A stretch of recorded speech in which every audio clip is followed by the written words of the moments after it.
Bunachilar sizlar uchun Tiko'ni puliga Matiz sotib qo'ydim. Holatlari yaxshi, mashinamizning rangi ko'k, kraskalari polniy, asmishik. Ichki holatlari minishga tayyor mashina, barlar qo'yib qo'yilgan, chexol polilar bo'lgan.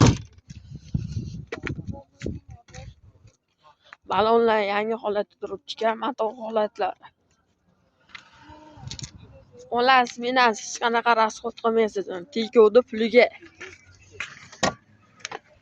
Yonlaridan ko'rinishlari. Monitorlar qo'yilgan ekan. Orqalari yaxshi xil polilar solingan. Balon holatlari. Dokumentdan muammo yo'q deyishyapti. Egalari hech qanaqa dokument, men aytgan dokumentlar ham bo'laveradi. Motorlari yog'iy emas ekan. Mashinamizning narxi 2000 bo'lishi 2000 ekan. Egalarning telefon nomerlari 93 887 77 71. Telefon qilib baraka qilishlari mumkin. Narxi 2000 ga tushirib qo'ydim. Sog' bo'linglar.